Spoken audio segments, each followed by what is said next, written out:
जी मेरे भाई, ratios open कर लीजिए, रेशोस ओपन कर लीजिए, शाबाश, रेशोस ओपन कर लीजिए भाई जल्दी से, शाबाश,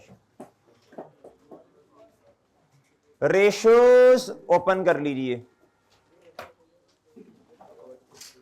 एंड पे थ्योरी, ये लिमिटेशन, एंड पे थ्योरी इधर लिखी है 793 पुरानी किताब में होगा, नई वाली देख लीजिए 797 आसपास होगा कहीं आगे। बच्चों सब इधर, अब मेरे भाई जरा ना बातें आपने जरा मुतवज्जे होके सुननी है भाई, मेरे बातें जरा मुतवज्जे होके सुनिएगा भाई, बहुत तवज्जो से बात सुननी है। इधर देखना भाई मेरे भाई, हमने रेशोस में ना थ्योरी पढ़ी थी विंडो ड्रेसिंग, याद है बच्चों? कुछ टेक्निक्स होती हैं जिनको इस्तेमाल करके ना लोग क्या करते हैं, रेशोस ना वो अपने नंबर्स गलत मैनिपुलेट करते हैं फाइनेंशियल स्टेटमेंट्स। वो जो जब नंबर्स गलत होते हैं तो लोग जो है वो रेशो जिस बेसिस पर निकाल लेंगे वो रेशो गलत आएगी भाई, ऐसे ही है जी। इस टेक्निक को कहते हैं जी विंडो ड्रेसिंग। उसमें 4-5 आपको बातें बताई थी। अच्छा, आज ना हम रेशोस की ना लिमिटेशन डिस्कस करते हैं। क्या करते हैं मेरे भाई? रेशोस की limitation, very very important. Ratios में मेरे भाई window dressing is very very important और लिमिटेशन ऑफ रेशोस भी वेरी वेरी इंपॉर्टेंट। लिख लें, वेरी वेरी इंपॉर्टेंट जी, याद करना है जी, बिल्कुल याद ही करना, और क्या करना है इसको जी। वो विंडो ड्रेसिंग में तो आपको बताया था ना 4-5 बातें, मैंने कहा था जहन में होंगी, 2-3 दफा पढ़िएगा, इंशाल्लाह खुद याद हो जाएगा। अब पहले मेरी बातें गौर से सुन लीजिए, लिमिटेशन क्या है रेशोस की भाई मेरे, बहुत तवज्जो से बात सुननी है। ये जो प्रॉफिट का नंबर है, प्रॉफिटेबिलिटी, ये जो प्रॉफिटेबिलिटी रेशोस निकालते हैं मेरे भाई, अगर आप सुनना, बात सुनना, एक कंपनी है उसकी पॉलिसी डिफरेंट है, उसकी पॉलिसी है इन्वेस्टमेंट प्रॉपर्टी की कॉस्ट मॉडल। दूसरी कंपनी की पॉलिसी है मेरे भाई फेयर वैल्यू मॉडल। क्या है बच्चों? Fair value model. अब मेरे भाई प्राइसेस इंक्रीज हो रही है मार्केट के अंदर। अब जिस कंपनी की पॉलिसी है फेयर वैल्यू मॉडल, वो तो किताबों में गेन रिकॉर्ड कर रही होगी ना, investment property debit fair value gain credit. और दूसरी कंपनी बेचारी जो है वो क्या करेगी, बोलो शाबाश, वो उस पे कॉस्ट मॉडल के मुताबिक डेप्रिसिएशन चार्ज करेगी। अब जो कंपनी ए है वो जब डेप्रिसिएशन चार्ज करेगी, उनका प्रॉफिट तो कम है as compare to the company, बोलो शाबाश। अब ये ऑपरेशनल लेवल के मसले नहीं है, ये कंपनी बुरा परफॉर्म नहीं कर रही, बल्कि ये प्रॉफिट कम हो रहा है, बोलो शाबाश, अकाउंटिंग पॉलिसी के चेंज होने की वजह से। डन बच्चों? और बात समझे हो? ये बात समझिए मेरे भाई।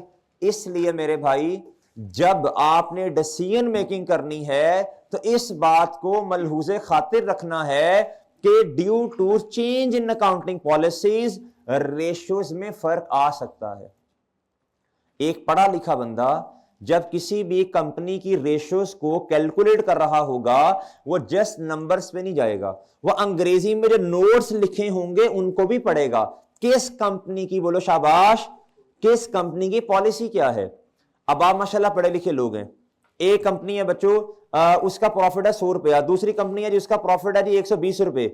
आपने जी फौरन अगर 120 वाली कंपनी में कह दिया जी ये कंपनी बहुत अच्छा परफॉर्म कर रही है, ये अंधाधुन बात की आपने। क्या बात की बच्चों आपने? ये सही नहीं है बात। आपने पॉलिसीज भी देखनी है। देयर इज द पॉसिबिलिटी जिसका 120 पे प्रॉफिट गया है, आपने उसकी पॉलिसी जाके पढ़ी, वो फेयर वैल्यू मॉडल थी, उन्होंने 30 रुपए का क्या रिकॉर्ड किया है, फेयर वैल्यू गेन। अगर ना करते तो इनका प्रॉफिट 90 रुपीज होता। कितना होता बच्चों? और इन्होंने कॉस्ट मॉडल के मुताबिक ये नहीं चल रहे, इन्होंने डेप्रिसिएशन भी किताबों में चार्ज नहीं की। अब आपका डिसीजन चेंज हो जाएगा, अब आपका डिसीजन चेंज हो जाएगा ना। इंटरेस्टिंग बातें। कल को आपने माशाल्लाह फाइनेंस मैनेजर सीएफओ लेवल तक जाना है, आपने क्या उसका नाम है, लोगों को मशवरे भी देने हैं। अल्लाह की शान देखें, आपने लोगों को मशवरे देने हैं कि भैया आप इस कंपनी में इन्वेस्टमेंट करें या ना करें। अब ये देख लें, चेक कर लें आप लेवल। सही है मेरे भाई? आप देखो ना, बस क्या उसका नाम है, छोड़ो एक मिसाल दे भाई। देखो मेरी बात सुनो, बात सुनो, मशवरा मैं आपको लैदगी में दूंगा इंशाल्लाह। अभी फिलहाल ये बात सुन लो मेरे भाई, गौर से बात सुननी है मेरे मासूम दोस्तों। जब इसलिए कहते हैं सब्जेक्ट को अच्छा पढ़ो। क्या करो? अच्छा पढ़ो सब्जेक्ट। पहले तुम्हारी ग्लासेस नहीं, तुम ग्लासेस लगा के आ गए हो जी।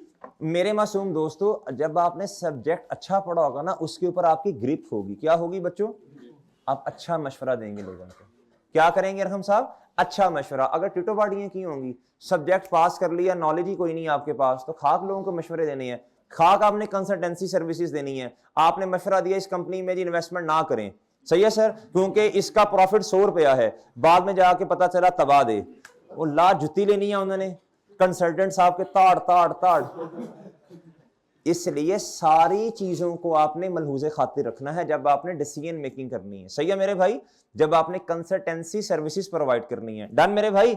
और आप में से जो जो भी कंसल्टेंसी सर्विसेज प्रोवाइड करेगा मुझे मैसेज पे बता देना, मैंने ये वाला बिजनेस स्टार्ट कर दिया सर्विसेज वाला जी। नहीं मैं तो कोई नहीं, मैं कौन सा ये, अच्छा इधर आओ। बहरल अल्लाह दी शान ही है भाई है। इधर आ मेरे भाई। अब जो मैं पढ़ाऊंगा ना, आपने सारा नहीं याद करना, सिर्फ की वर्ड्स को अंडरलाइन करना है। लिमिटेशन भाई ये 7-8 लिखी हैं, हमें इसमें से 4-5 भी याद रह गई तो 2-3 नंबर का सवाल आएगा, चेप देंगे।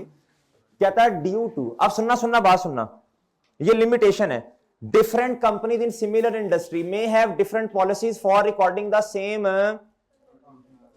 बस इससे आगे पढ़ने की जरूरत। और कीवर्ड इसमें क्या है बच्चों? आगे काट दो, ऐसे काट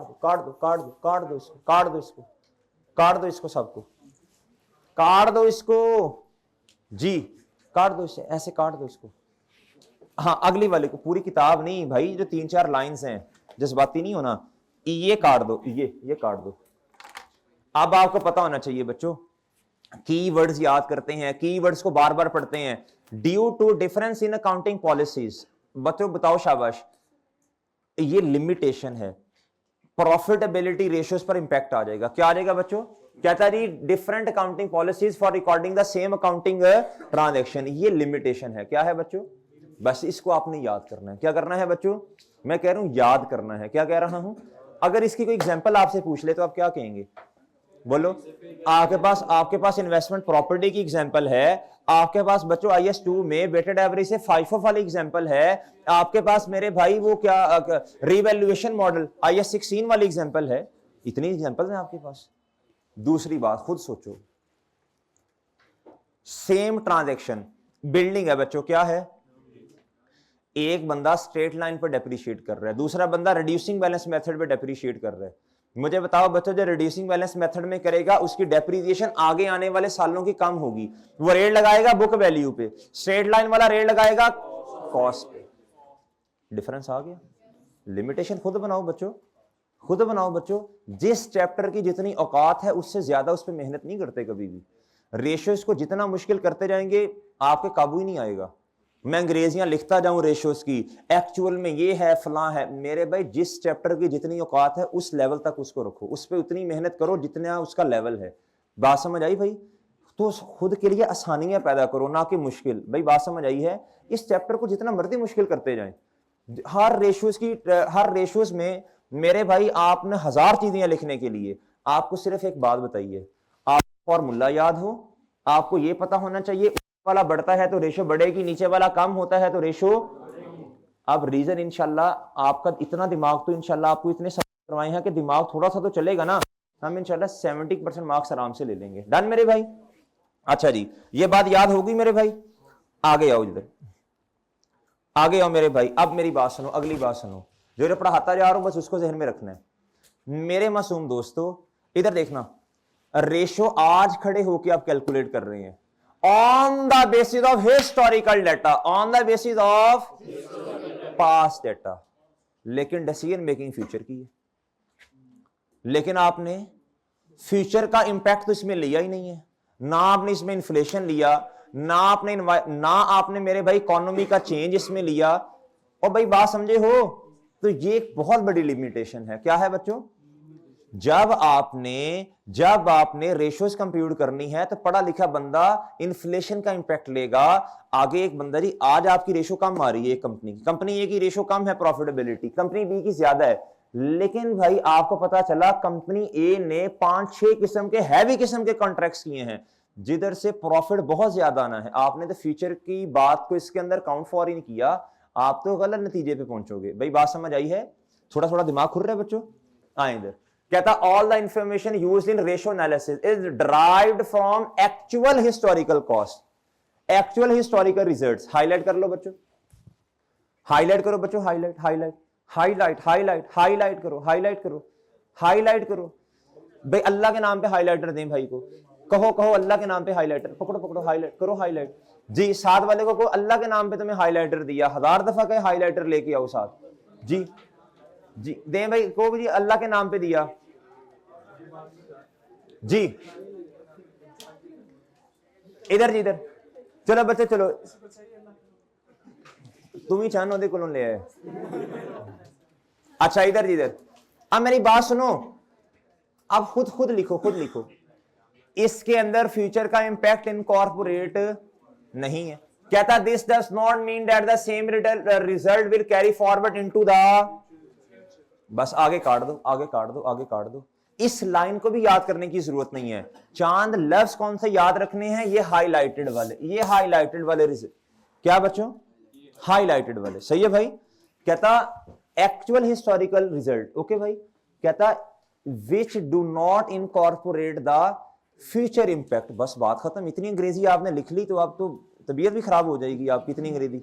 बस ठीक है, इतना 2-4 लफ्ज बहुत है बच्चों। और भाई बात समझे हो भाई, देखो मेरी बात सुनो, अगर मैं आपसे ये कह दूं ना इसको रट्टा लगा लो तो वो मेरे लिए बड़ा आसान है, लेकिन आप लोगों को समझाया जा रहा है, इसलिए इंसानों की तरह समझो बात को, ताकि पर्चे में याद रहे। पेपर में अगर भूल भी जाएगा तो मुझे इंशाल्लाह इतना पता है, जिस बच्चे ने बातें गौर से सुनी है ना, इंशाल्लाह वो 3-4 लिख लेगा। इंशाल्लाह उसको याद आएगा काउंटिंग पॉलिसी का लफ्ज, उसे याद आएगा डिफरेंट एस्टीमेट का लफ्ज, उसे याद आएगा बच्चों इन्फ्लेशन का इंपैक्ट इसमें नहीं है, इसको याद आएगा हिस्टोरिकल रिजल्ट्स की बेसिस पे रेशियोज कंप्यूट होती हैं, याद आएगा इंशाल्लाह। जहन पे जोर देना है। कोई भी सवाल पर्चे में आ गया और आपको लगे यार ये पता नहीं कहां पड़ा, 2 मिनट पॉज लें, रिलैक्स, रिलैक्स आवे, relax, 1 minute relax, 1 minute relax किया, सोचो कहीं पड़ा होगा, इनपुट दो इसको, इस भेजे को इनपुट दो, इनपुट दो, ये प्रोसेस करेगा, आउटपुट इंशाल्लाह आ जाएगी। सही है भैया। बच्चे सोचते नहीं है, थरथली में चाहते हैं यार ये कहां पड़ा, कहां पड़ा, वो इधर तक लेके जाओ बात को, इधर तक बात को लेके जाओ जी। आगे काट दो, आगे काट दो, आगे काट दो, काट दो, काट दो, काट दो, काट दो, इसको काट दो जी। आओ मेरे भाई आगे, गुड्डू इधर देखो। हमने कॉन्सेप्चुअल फ्रेमवर्क में ना करंट कॉस्ट का लफ्ज पढ़ा था, किसका लफ्ज पढ़ा था, current cost, replacement cost, well done मेरे भाई। नॉर्मली बहुत तवज्जो से बात सुनना, स्टेटमेंट ऑफ फाइनेंशियल पोजीशन में ना ज्यादातर लोग ना, उसमें ये भी पढ़ा था, उसमें पास पेपर में सवाल आया था, लोग कौन सी बेसिस इस्तेमाल करते हैं, हिस्टोरिकल, शाबाश। ज्यादातर ना कॉस्ट पे रहते हैं वो, फेयर वैल्यू उसमें ना, क्यों मेरे भाई, वो कॉम्प्लेक्स है, क्या है, मुझे अच्छी तरह याद है, इसलिए ना आप लोगों की माशाल्लाह मार्केट में वैल्यू है, मुझे अच्छी तरह याद है। बड़ी बड़ी कंपनीज, बड़ी बड़ी कंपनीज, बड़ी बड़ी कंपनीज, अब देखें, वो इन रिवैल्यूएशन मॉडल था उनका, कौन सा मॉडल था, मैं बड़ी नाम नहीं अब लूंगा, उनको रिवैल्यूएशन इनकॉर्पोरेट किताबों में नहीं करना आती, और आप जैसे लोग जिन्होंने इंसानों की तरह पढ़ी है वो बड़ी आसानी से जाके एंट्रीज कर लेंगे इंशाल्लाह। सही है भाई, भाई बात समझे हो। मुझे अच्छी तरह याद है, अभी आर्टिकल्स में गए ना, 3 या 4 महीने हुए थे बस, तो भाई सारा कुछ होता है। एक तो होती है हड हरामी, एक दूसरा होता है उनको लेटेस्ट फाइनेंशियल, लेटेस्ट IFRS के बारे में नॉलेज ही नहीं होता। अब क्या उसका नाम है जी, मुझे अच्छी तरह याद है, 3 या 4 महीने हुए थे, अभी फर्म में गए, उधर जाकर ये क्लाइंट पे भेजा, मैं नाम नहीं लूंगा, उन्होंने हाथ तक नहीं लगाया रिवेल, सर जी ये रिपोर्ट्स हैं, ये आप खुद देख लें। इससे अराइज होगा सेल्फ रिव्यू थ्रेट, क्या होगा बच्चों, जो ऑडिट में पढ़ेंगे आप लोग इंशाल्लाह जाके, आप अपना ही काम कैसे वेरीफाई कर सकते हो मेरे भाई। अच्छा वो सारा हमने किया भाई, क्यों, पढ़ के गए थे इंसानों की तरह, तो आप भी इंशाल्लाह पढ़ लेंगे। जनरल एंट्री से भाई ने कहा करी, वल्ला जनरल एंट्री से सारा काम हुआ था, सारा काम जनरल एंट्री से हुआ था जी। आ मेरे भाई इधर आओ, इधर अब सुना, इधर इधर देख, एट में ना घर, इधर देख। अच्छा बच्चों इधर देखो, अब ना फाइनेंशियल स्टेटमेंट में ना, फाइनेंशियल स्टेटमेंट में एक बात मेरी याद रखना, अब सेशन एंड भी है ना, तो साथ साथ आपको नसीहत भी करनी है। आप जिस भी जगह पे जाएं अपना काम ईमानदारी से करें, आपकी वर्थ होगी। और अगर आप ईमानदारी से काम नहीं कर रहे मेरे चांद, आपकी कोई वर्थ नहीं है। आप जिस मर्जी सेक्टर में चले जाएं, जिस मर्जी ऑर्गेनाइजेशन में चले जाएं, एम्प्लॉयर के पास बहुत सारे लोग हैं जो, क्या उसका नाम है जी, उस कंपनी को ज्वाइन करना चाहते हैं। व्हाई दे हायर यू, आप एक तो ईमानदार होने चाहिए, दूसरा आपका दिमाग, आप कॉम्पिटेंट भी होने चाहिए, हार्ड वर्कर भी हो, ईमानदार भी हो। सर जितनी भी ऑर्गेनाइजेशंस हैं, जितने भी एम्प्लॉयर्स हैं, उनको 2 तरह के बंदे चाहिए। एक मेहनती और दूसरा बच्चों कॉम्पिटेंट। सही है सर? तो दोनों होने चाहिए। तो भैया इस अप्रोच को आपने ना आगे लेके चलना है, घबराना नहीं है, घबराना नहीं, अपना काम जिम्मेदारी से करना है आपने। आप करेंगे आपकी बहुत बहुत वर्थ है इंशाल्लाह जी। और अगर नहीं करेंगे, हडरा मियाँ करेंगे तो कोई वर्थ नहीं करना। सर आप चली जाएं तो ज्यादा बेहतर है जी। मेरे भाई आओ सुनना, इधर सुनना मेरे भाई। करंट कॉस्ट का एक कॉन्सेप्ट है जी। फाइनेंशियल स्टेटमेंट में कुछ चीजें ना करंट कॉस्ट पे आ रही होती हैं ज्यादातर ना बैलेंस शीट के अंदर। ये कॉस्ट मॉडल इस्तेमाल करते हैं ना पीपी के अंदर, इन्वेस्टमेंट प्रॉपर्टी के अंदर। भाई बात समझे हैं? उस वजह से फाइनेंशियल स्टेटमेंट्स के अंदर, एसओएफपी के अंदर करंट बेसिस पे चीजें नहीं आती हैं, हिस्टोरिकल बेसिस पे आती हैं। लेकिन मेरे मासूम दोस्तों बहुत तवज्जो से बात सुननी है। ये जो प्रॉफिट और लॉस स्टेटमेंट है, इसमें जो सेल है, ये तो आप आज की अमाउंट पे, आज के रेट पे कैलकुलेट कर रहे होगे।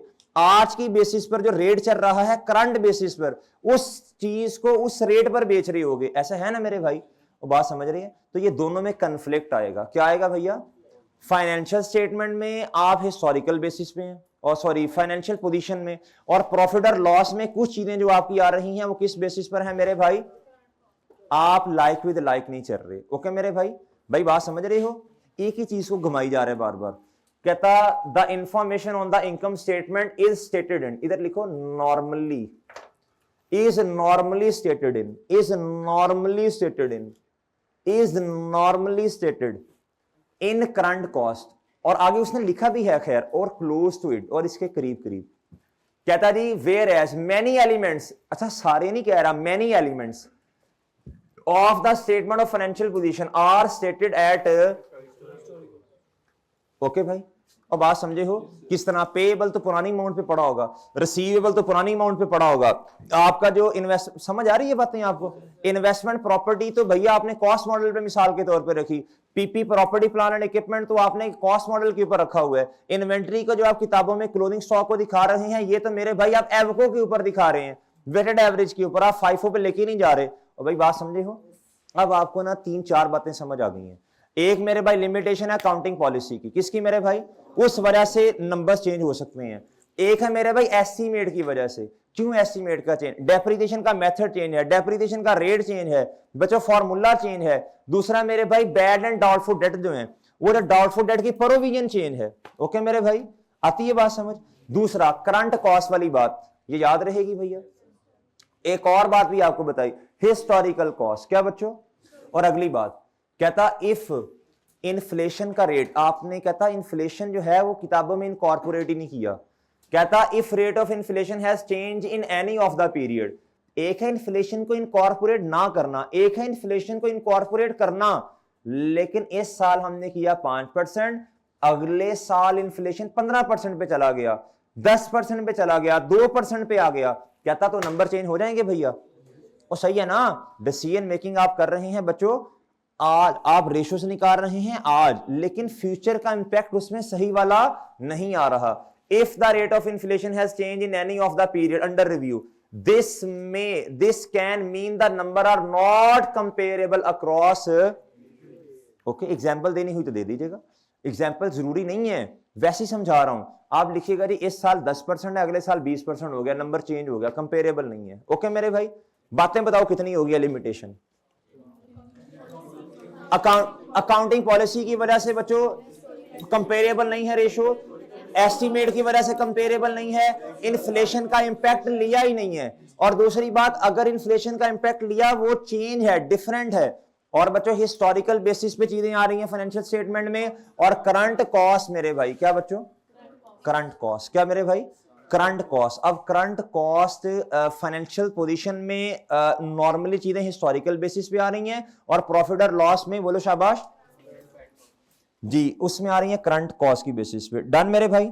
अच्छा जी, ये वाली पढ़ लीजिएगा जरा। अच्छा 8 हैं, हमने 5-6 भी लिखनी तो इंशाल्लाह काफी है। It can be difficult to ascertain the reason for the result of a ratio. इधर तक बात याद रखनी है बस, आगे काट दो बेशक सारा, मैं समझाता हूं आपको। It can be difficult to ascertain the reason of the results of a ratio। कहता मुश्किल है। क्या है बच्चों? डिफिकल्ट है। डिफिकल्ट है क्या है हुजैफा? डिफिकल्ट है। क्या डिफिकल्ट है भला? रेशोस के नंबर जो हैं बच्चों, इधर देखो, आपकी आपकी करंट रेशो जो है वो 2:1 है, और एक कंपनी है उनकी करंट रेशो है जी 1.60। आप तो ये assumption लेंगे ना कि दो जिसकी है वो ज्यादा अच्छी है, हालांकि मेरे भाई उनके उनके रिसीवेबल्स बहुत ज्यादा हैं, तो उनकी इन्वेंट्री हुज़ैफा बहुत ज्यादा है। ये मसला है, क्या है बच्चों? इसलिए इसलिए इसलिए मेरे भाई आपको डीप डाउन जाना पड़ेगा। You know the meaning of deep down? Deep down का क्या मतलब है? गहराई में जाना पड़ेगा। Detail analysis is required. क्या मेरे भाई जी? इसलिए वो कहता है it can be quite difficult to ascertain the reasons of the result of। Okay मेरे भाई, आगे एग्जांपल उसने लिखी, उसने कहा जी हो सकता है एक कंपनी उसकी करंट रेशियो बहुत ज्यादा, क्विक रेशियो चेयरमैन बहुत ज्यादा, लेकिन बाद में पता चले ज्यादा इसलिए है कि उनके रिसीवेबल का बैलेंस बहुत ज्यादा है। ये बात समझे मेरे भाई? तो ये आपने याद रख लेना है। अब देखो 6-7 हो गई हैं, कितनी हो गई हैं? ये मोर देन इनफ है। इसमें से यार कुछ तो इंशाल्लाह याद रहेगा ना। जो बच्चा इनको सारा रट्टा लगाएगा बेवकूफ है। क्या है? आपने रट्टे सिर्फ देखो मेरी बात भाई, बात को मान के चलना है। सिर्फ आपने ना इसे 2-3 दफा मेरे चांद पढ़ना है। पेपर से पहले आपने 3-4 दफा पढ़ना है और किसी को सुनाना है। क्या करना है यार? रेशियोज की लिमिटेशन सुन लो, रेशियोज की लिमिटेशन सुन लो। ये मैं आपको सारे थ्योरेटिकल सब्जेक्ट की बात बता रहा हूं। रट्टे नहीं लगाते, बार बार पढ़ते हैं और दोबारा चलते फिरते उनको बोलते हैं, याद हो जाती हैं चीजें। विंडो ड्रेसिंग को आपने क्या करना है? बोलो शाबाश। 4-5 दफा आपने 4-5 दफा पढ़ना है, फिर ऊंची आवाज में अपने आप को सुनाओ। क्या करो भाई? जब आप खुद को सुनाओगे इसका फायदा ये होगा, जो चीज आपकी जुबान ने मुबारक से निकली और आपके कान मुबारक ने सुन ली, वो इंशाल्लाह कभी भी नहीं भूलेगी। डन मेरे भाई? ओके मेरे भाई? भाई याद रहेगी बात। अब ये लिमिटेशन जो है विंडो ड्रेसिंग नहीं मैंने बनाया, प्री बैच में मैंने नहीं पढ़ाया विंडो ड्रेसिंग। विंडो ड्रेसिंग मैंने प्री में नहीं पढ़ाया। चले मैं इसकी रिकॉर्डिंग भेज दूंगा, इसकी रिकॉर्डिंग भेज दूंगा। पोस्ट में मैंने पढ़ाया, मुझे याद है। ऐसे ना करो, मुझे याद है जी, पढ़ाया मुझे याद है यार, पोस्ट में मैंने पढ़ा दी है। अच्छा मैं इसकी रिकॉर्डिंग इंशाल्लाह भेज दूंगा। अच्छा जी, नहीं वो रिवाइज नहीं, वो रिवाइज इसमें टाइम लगना, जान नहीं छुड़ानी। आपको रिकॉर्डिंग आएगी, पूरी रिकॉर्डिंग आएगी जी इंशाल्लाह। अच्छा अब आप ऐसे करें, अब नमाज के लिए वैसे मेरा ख्याल है कि आज ना इंशाल्लाह एक ही दफा ब्रेक करते हैं काजी, है ना? एक ही दफा ब्रेक करनी। नहीं 2 बजे तो नहीं छोड़ सकते। अच्छा अभी चलो नमाज की ब्रेक कर लेते हैं। आप इस तरह करें, जल्दी वापस आना है। मैंने रेशियोज का ना आपको थ्योरेटिकल सवाल लिखना सिखाना है। अब थ्योरेटिकल नहीं, सुन लो, बड़ी अहम बात है। कोई बच्चा जाए ना, हमने अभी ये फ्रेमवर्क कल होगा पोस्ट बैच का, सुनना बात गौर से। FAR 1 के अंदर आपको कहा जा सकता है कि जी रिपोर्ट बना के दे दें। क्या करें जी? रिपोर्ट बनाएं, अपने कमेंट्स दें। अल्लाह की शान है, आपसे कमेंट्स मांग रहे हैं। अच्छा जब आपसे कमेंट्स मांगेगा ना, बच्चों ने कहा ना वो तेरी खैर रिपोर्ट बनानी है, गो सर गो। तो भाई वो मैं आपको ना रिपोर्ट का फॉर्मेट बताने लगा हूं। रिपोर्ट का फॉर्मेट क्या होगा, बाकी तो वैसे ही आपने बातें लिखनी है ना। मिसाल के तौर पे सवाल आ जाएगा, बताएं इन्वेस्टमेंट प्रॉपर्टी है जी, फेयर वैल्यू मॉडल है, इसका ट्रीटमेंट बताएं। वो जी सीनियर मैनेजमेंट आपसे पूछ रही है जी, आपने रिपोर्ट का फॉर्मेट बस मैंने सिखाना है, बाकी आपको माशाल्लाह आता है। अभी वापिस आ जाए जल्दी से। हाँ ये रोक दें इधर। अच्छा मेरे भाई इस तरह करें, क्वेश्चन नंबर 10 जी, आप इस तरह करें जी, रेशियोज का ना क्वेश्चन नंबर 10 प्रैक्टिस सेट का, पेज नंबर 805-7 इस तरह करके कुछ होगा। 809 पे या नई किताब जिनके पास है, पुरानी किताब जिनके पास है उनका 805 पे होगा। 800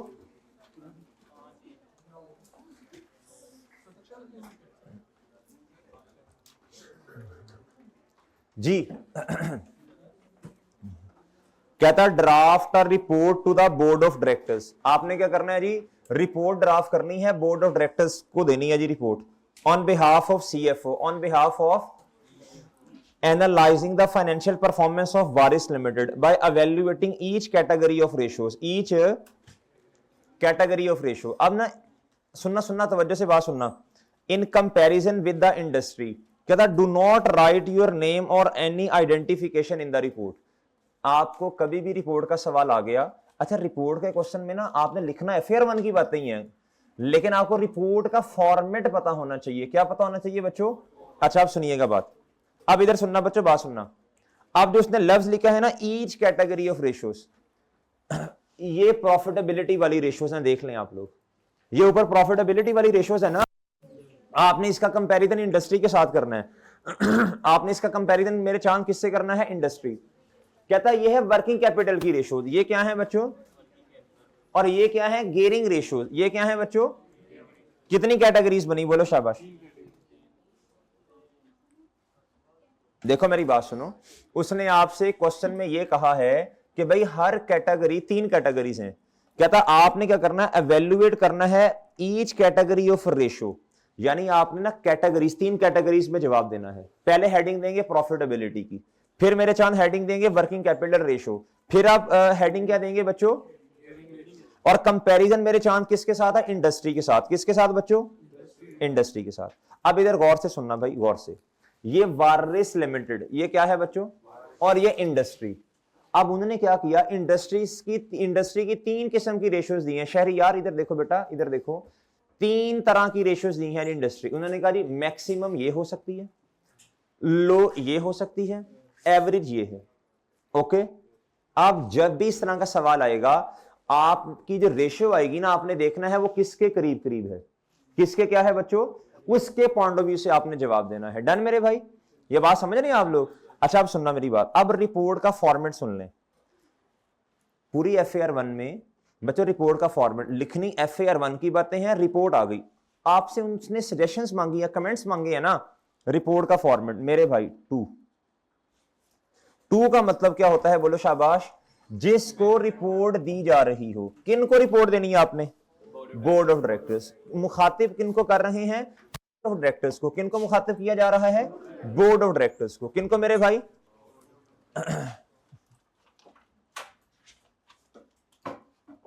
बोर्ड ऑफ,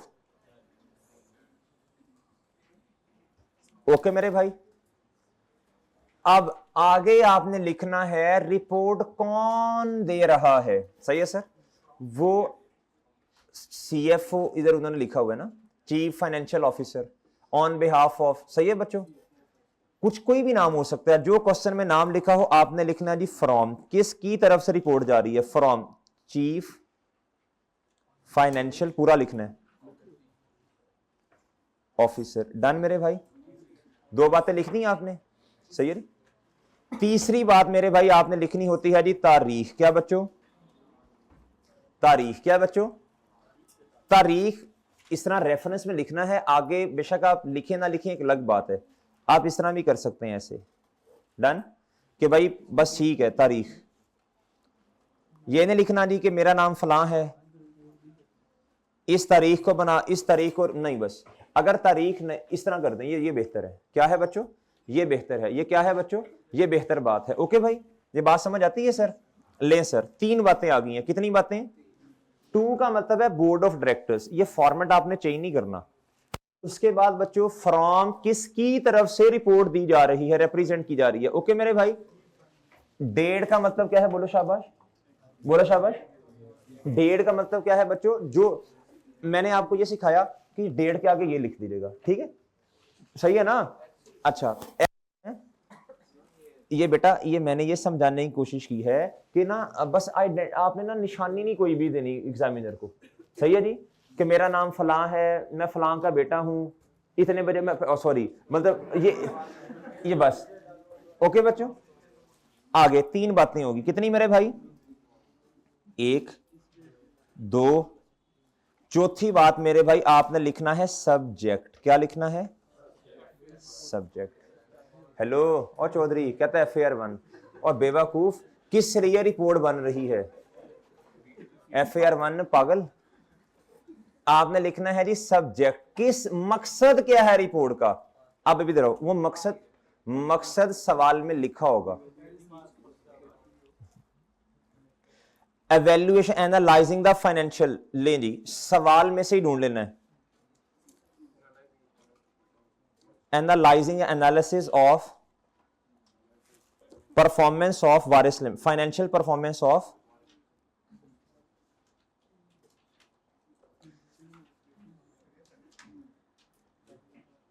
मेरे चांद, ऑफ वारिस जी जी 2 लाइनों में लिखते हैं, सब्जेक्ट का मसला नहीं है। ओके मेरे भाई, जी जी मेरे भाई, क्या क्या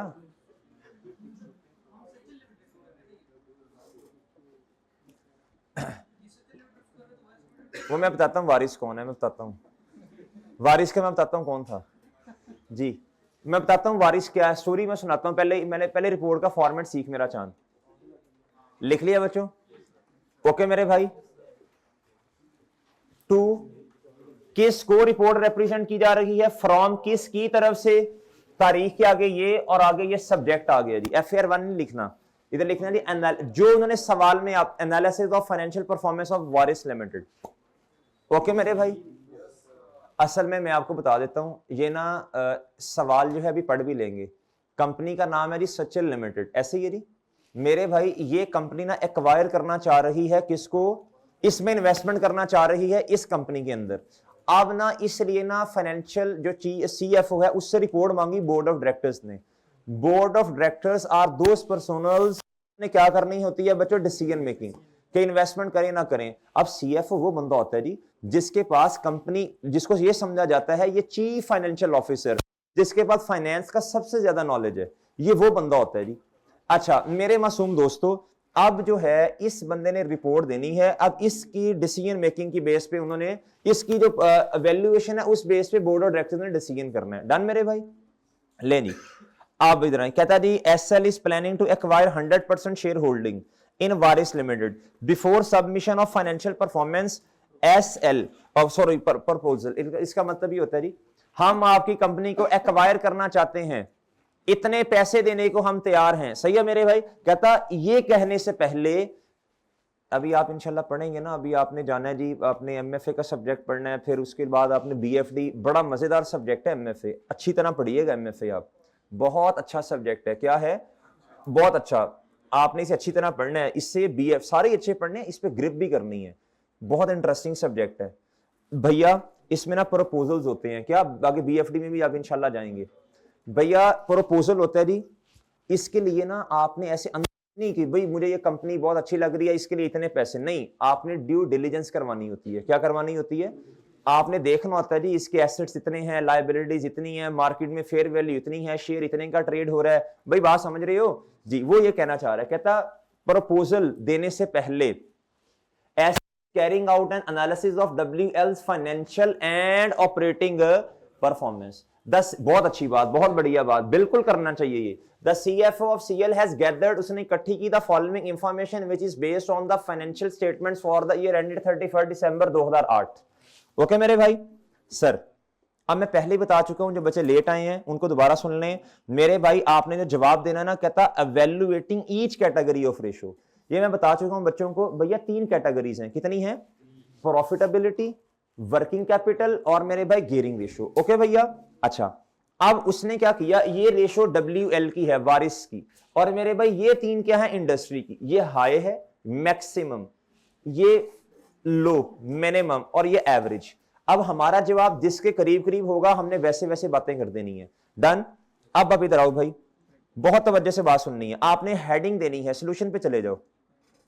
3 कैटेगरीज में जवाब देना। पहली कैटेगरी होगी प्रॉफिटेबिलिटी रेशियो। खोलो खोलो किताब, खोलो किताब, खोलो, शाबाश, खोलो जी किताब। प्रॉफिटेबिलिटी रेशियोज पे चले जाएंगे सबसे पहले।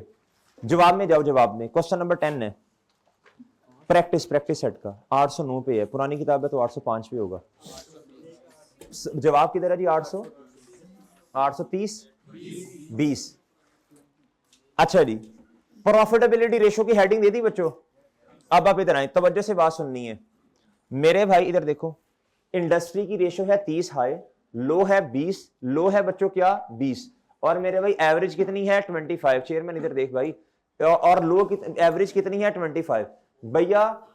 इधर देखें, और हमारी अपनी ग्रॉस प्रॉफिट रेशियो कितनी है बच्चों? WL की 29। अब देखो किसके करीब है? ओके सर, अभी जवाब नहीं देना, अभी सारों को इकट्ठा करके जवाब देना है। ऑपरेटिंग प्रॉफिट, इसका मतलब है हमारी रेशो बहुत अच्छी है, तकरीबन ऑलमोस्ट नियर है किसके? इंडस्ट्री की हाई। अच्छा इंडस्ट्रीज में ना इन्होंने जो डेटा इकट्ठा किया ना, इन्होंने 3 तरह का डेटा इकट्ठा किया।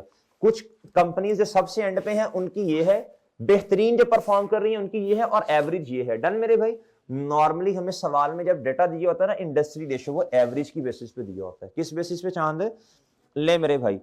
अच्छा जी, आप देखें कहता ऑपरेटिंग, अच्छा ग्रॉस प्रॉफिट तो बहुत बढ़िया, ग्रॉस प्रॉफिट परसेंटेज तो बढ़िया है भाई। आगे चलें, कहता ऑपरेटिंग प्रॉफिट जो रेशो है ना वो 11% है। हालांकि ओ ताड़ी खैर ये तो लो के करीब है। किसके करीब है?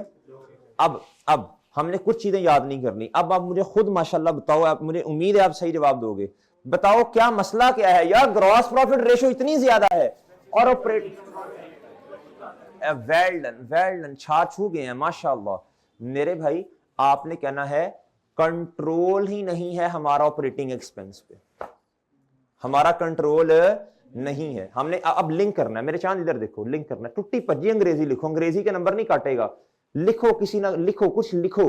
आपने कहना ग्रॉस प्रॉफिट रेशो हमारी बेहतरीन है, near to the higher ratio of the industry. Okay, while जो आपकी ऑपरेटिंग प्रॉफिट रेशो है वो near to the lower ratio of industry, which is due to lack of control of operating expenses या managing the operating expense. Okay मेरे भाई, खुश हो जाएगा एग्जामिनर। अगली बात। अब मेरे भाई इधर आओ। अब आगे return on share holder equity 9%, ये मेरे भाई तकरीबन एवरेज के करीब है। अब इधर आपने जवाब देना है। इसका फार्मूला सोचो, return on share holder equity, इसका फार्मूला सोचो। पीबीआई ना शेयर होल्डर इक्विटी पीबीआईटी नहीं आएगा चांद, पैट आएगा भाई, पैट आएगा। क्या आएगा भाई? पैट आएगा। वो आता है एवरेज कैपिटल एम्प्लॉयड वाली में, सही है ना? पैट आएगा। पैट डिवाइडेड बाय, बोलो शाबाश, PAT divided by average equity, शाबाश। अब मेरे भाई ऊपर वाला कम तो रेशो कम, और बहुत सिंपल बात है, ऊपर वाला कम है। देखो ना ये ऑपरेटिंग प्रॉफिट कम है ना, तो ये आपने कहना जी ये जो है ना ये कम है ड्यू टू, बोलो शाबाश, नहीं लैक ऑफ तो है। आपने कहना ये कम है बच्चों प्रॉफिटेबिलिटी रेशो कम होने की वजह से। ओके भाई, ओके सर। और अगर आपको सजेशन देनी पड़ी, आपने कहना जी अब मेरी बात सुनना, इस कंपनी में इन्वेस्ट किया जा सकता है। मैं अपनी तरफ से बात बता रहा हूं। आपने सजेशन अगर आपसे मांगी, आपने कहना जी इस कंपनी में इन्वेस्ट किया जा सकता है प्रॉफिटेबिलिटी रेशो को सामने रखते हुए। क्यों? अगर हम अपने एक्सपेंसेस को सही तरह मॉनिटर करना शुरू कर दें, कंट्रोल कर लें, तो इस कंपनी में इन्वेस्टमेंट किया जा सकता है, इन्वेस्टमेंट की जा सकती है, कोई कबाहत नहीं है। डन मेरे भाई। अगर लिखा होता ना कंपनी को नियर फ्यूचर में सेल ही नहीं कंपनी की हो रही, कंपनी की प्रोडक्ट जो है वो क्या उसका नाम है खराब हो गई है, कंपनी के अगेंस्ट केसेस हो गए हैं, हम कहते ना भाई ना, हमने नहीं इसमें इन्वेस्ट करना, इस तरह की कोई बात नहीं है। अब चलो शाबाश पढ़ो भाई इसको, ये पढ़ लो प्रॉफिटेबिलिटी रेशो, शाबाश भाई। मुझे उम्मीद है आप इंशाल्लाह कुछ ना कुछ लिख के आएंगे। मेरे चेहरे पे नहीं लिखा चांद हुजैफा, उधर देखो किताब पे, प्रॉफिटेबिलिटी रेशोस जी, लिख जल्दी शाबाश जी, शाबाश। पढ़े नहीं पढ़े शाबाश, जल्दी पढ़े शाबाश।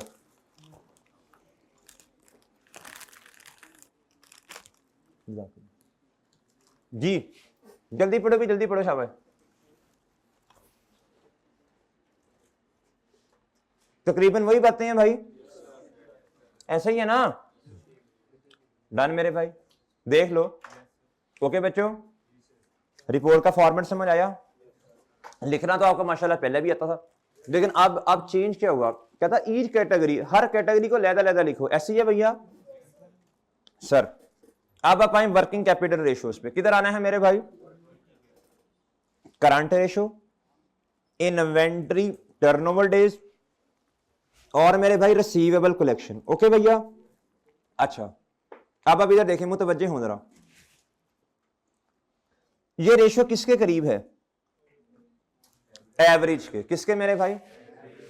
आपने कहना जी ये जो करंट रेशो है ये करीब है किसके? बोलो शाबाश, एवरेज रेशो के। ऐसे ही है ना भाई?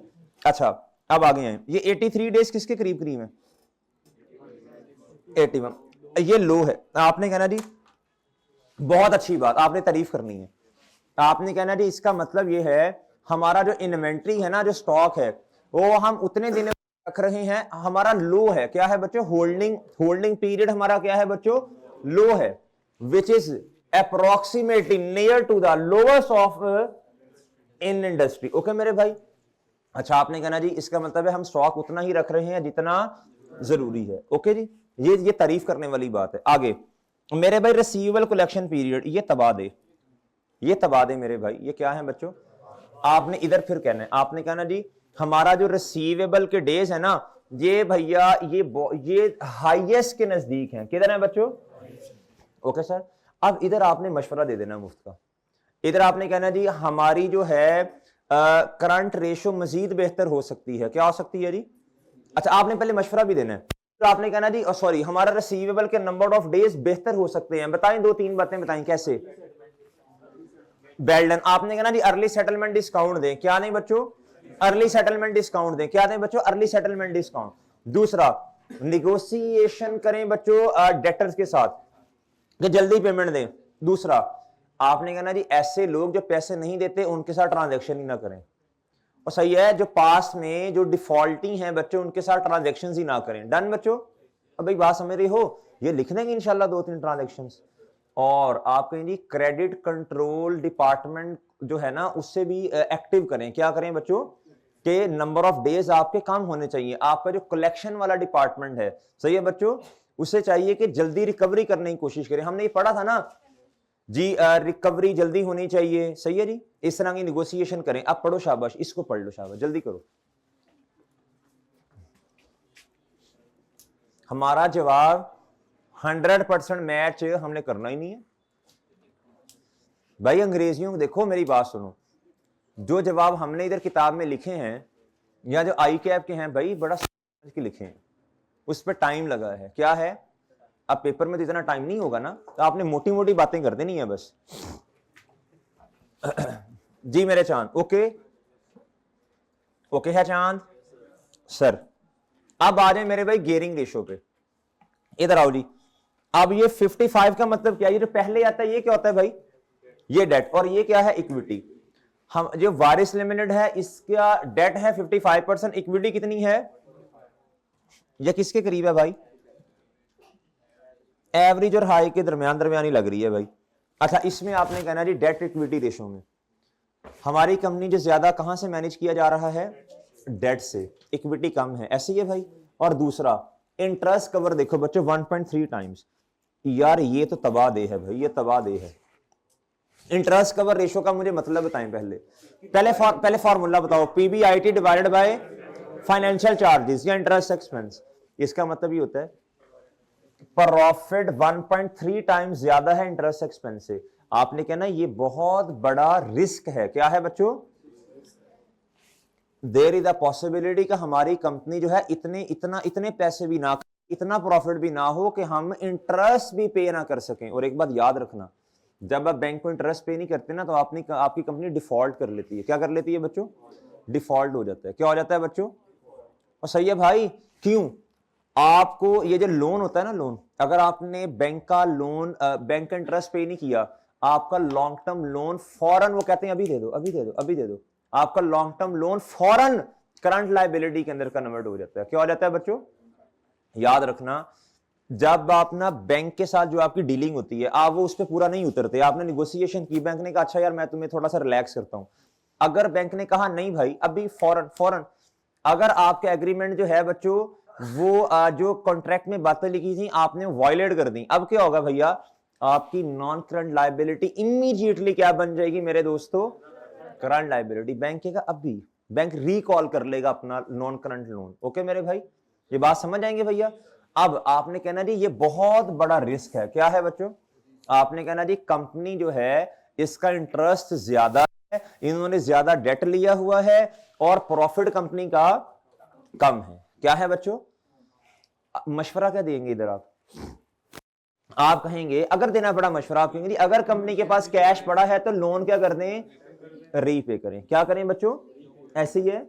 चलें अब आप इसको पढ़ें, तकरीबन यही बातें होंगी, मशवरा खैर मैंने अपनी तरफ से दी है। जी मेरे भाई,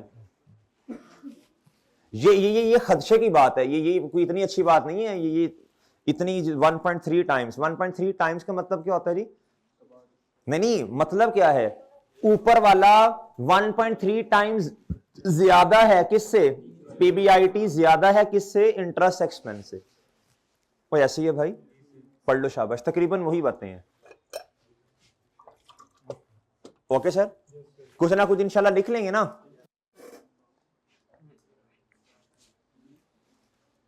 अच्छा जी, ये हमने रिपोर्ट का फॉर्मेट सीखा। क्या सीखा मेरे भाई? डन।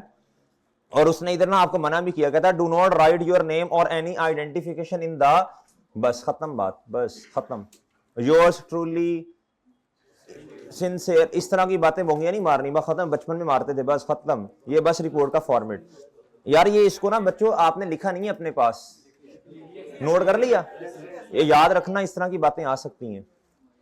लिखना आगे ना आपने अपनी बातें ही FAR1 वाली आगे ऐसे ताड़ ताड़ करके शुरू हो जाना है आपने। नहीं आई, नहीं भाई कह रहे हैं ये कभी आई है नहीं, लेकिन रिपोर्ट तो लिखवाई जा सकती है ना भाई। कैश फ्लो का सवाल आ जाए, कैश फ्लो का सवाल, बच्चे सुनो ना, कुछ नहीं कहता इंशाल्लाह, कुछ नहीं कहेगा, आप इधर देखें। अच्छा, कैश फ्लो का सवाल आ जाए, क्या आ जाए बच्चों?